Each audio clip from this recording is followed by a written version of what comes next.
ಇದಕ್ಕೊಂದು breaking news ಬರ್ತಾ ಇದೆ, ಬನ್ನಿ ನೋಡೋಣ. ಕರ್ನಾಟಕದಲ್ಲಿ ಪ್ರತಿಪಕ್ಷದಲ್ಲಿ ಕುಳಿತಿರುವಂತಹ ಭಾರತೀಯ ಜನತಾ ಪಕ್ಷ ಅದರ ರಾಜ್ಯಾಧ್ಯಕ್ಷರ ಮಾತು. ಕುಂದಾನಗರಿ ಬೆಳಗಾವಿಯಲ್ಲಿ ಮಂಡ್ಯ ಚುನಾವಣೆ ಅಧಿಕಾರಿಗಳನ್ನ ತಕ್ಷಣ ವರ್ಗಾವಣೆ ಮಾಡಬೇಕು.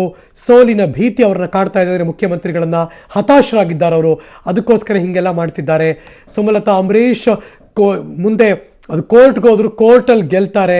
ಅವ್ರ ನಾಮಪತ್ರ ನಿಖಿಲ್ ಕುಮಾರಸ್ವಾಮಿಯ ನಾಮಪತ್ರ ತಿರಸ್ಕಾರ ಆಗುತ್ತೆ ಅನ್ನುವ ಮಾತನ್ನ ಇದೀಗ ಬಿಜೆಪಿ ರಾಜ್ಯಾಧ್ಯಕ್ಷರು ಮಾತಾಡಿದ್ದಾರೆ ಬೆಳಗಾವಿಯಲ್ಲಿ. ಹಾಗಾದ್ರೆ ಏನ್ ಮಾತಾಡಿದ್ರು ಬನ್ನಿ ಕೇಳೋಣ.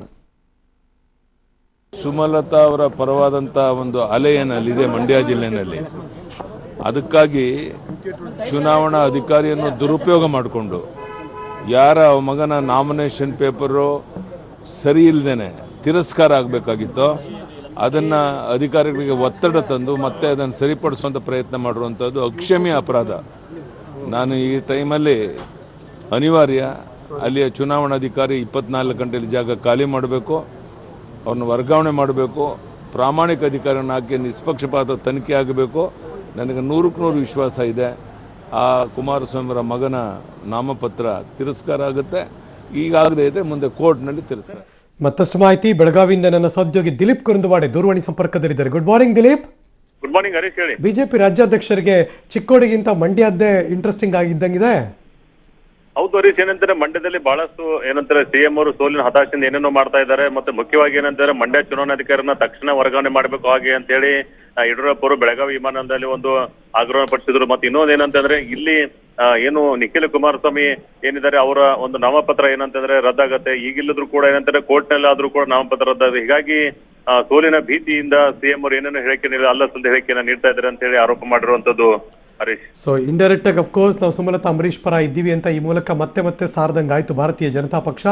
ಬಟ್ ಈಗ ಕೋರ್ಟಲ್ಲಿ ಗೆದ್ದು ಬರ್ತಾರೆ, ರದ್ದಾಗುತ್ತೆ, ಚುನಾವಣಾಧಿಕಾರಿ ಎತ್ತಂಗಡಿ ಮಾಡಬೇಕು ಅಂತಿದ್ರಲ್ಲ, ಇದನ್ನ ಯಾರಿಗೆ ಅವ್ರು ಕಂಪ್ಲೇಂಟ್ ಯಾರು ಕೊಟ್ಟಿದ್ದಾರಂತ ಹಾಗೇನಾರು? ಇಲ್ಲ, ಈ ಕುರಿತು ಏನಂತ ನಾನು ಮಾತಾಡ್ತೇನೆ ಅಂತ ಹೇಳಿದ್ದಾರೆ. ಆದ್ರೆ ತಕ್ಷಣ ಏನಂತಂದ್ರೆ ಚೀಫ್ ಎಲೆಕ್ಷನ್ ಕಮಿಷನ್ಗೆ ನಾವು ಮಾಹಿತಿಯನ್ನು ಕೊಡ್ತೀವಿ ಅಂತ ಹೇಳಿದ್ದಾರೆ, ಒಂದು ಮನವಿಯನ್ನು ಮಾಡ್ಕೋತೀವಿ ಅಂತ ಹೇಳಿದ್ದಾರೆ. ಹೀಗಾಗಿ ಯಾವಾಗ ಮನವಿ ಮಾಡ್ಕೋತಾರೆ ಅಂತ ಕೂಡ ಹೇಳಿಲ್ಲ. ಆದ್ರೆ ತಕ್ಷಣ 24 ಗಂಟೆಗಳಲ್ಲಿ ಮಂಡ್ಯ ಚುನಾವಣಾಧಿಕಾರಿಯನ್ನ ವರ್ಗಾವಣೆ ಮಾಡ್ಬೇಕು ಅಂತ ಹೇಳಿ ಆಗ್ರಹಿಸಿರುವಂತದ್ದು Harish. Right, thank you so much. ಈ ಕ್ಷಣದ ಮಾಹಿತಿಗಾಗಿ ದಿಲೀಪ್ ಕುರುಂದವಾಡೆ. ಇದು ಬೆಳಗಾವಿಯಲ್ಲಿ ಮಾನ್ಯ ಶ್ರೀ ಯಡಿಯೂರಪ್ಪನವರು ಬಿಜೆಪಿ ರಾಜ್ಯಾಧ್ಯಕ್ಷರು ಮಂಡ್ಯ ರಾಜ್ಯ ರಾಜಕಾರಣದ ಸಂಬಂಧಪಟ್ಟ ಹಾಗೆ ಇತ್ತೀಚೆಗೆ ಕೇಳಿಬಂದಂಥ ಕೂಗು, ನಾಮಪತ್ರ ಸಲ್ಲಿಸಿದ ನಂತರದಲ್ಲಿ ಆದಂಥ ಬೆಳವಣಿಗೆ, ವಿಡಿಯೋ ರೆಕಾರ್ಡಿಂಗು, ಇದೆಲ್ಲವನ್ನು ನೋಡ್ತಾ ಇದ್ದಾರೆ. ನಾಮಪತ್ರ ರದ್ದಾಗುತ್ತಾ ಅನ್ನುವ ಕ್ವಶನ್ ಮಾರ್ಕ್ ಕಾಡ್ತಾ ಇದೆ. ಯಡಿಯೂರಪ್ಪನವರು ಅದನ್ನು ಮತ್ತೆ ಮರುಪ್ರಸ್ತಾಪವನ್ನು ಮಾಡ್ತಾರೆ. ನಾಮಪತ್ರ ರದ್ದಾಗುತ್ತೆ, ಇವಾಗ ಆಗದೇ ಇರುವಂತೆ ಕೋರ್ಟಲ್ಲಾದರೂ ಆಗುತ್ತೆ, ಸುಮಲತಾ ಅಂಬರೀಶ್ ಅವರು ಗೆಲ್ತಾರೆ ಅನ್ನೋ ವಿಶ್ವಾಸವನ್ನು ಈ ಮೂಲಕ ವ್ಯಕ್ತಪಡಿಸಿದ್ದಾರೆ. ಜೊತೆಗೆ ಮುಖ್ಯಮಂತ್ರಿ ಎಚ್ ಡಿ ಕುಮಾರಸ್ವಾಮಿ ಅವರಿಗೆ ಆತಂಕ ಇದೆ ಇದನ್ನ ಅಂತ ಕೂಡ ಹೇಳೋದನ್ನ ಮರ್ತಿಲ್ಲ BS ಯಡಿಯೂರಪ್ಪನವರು.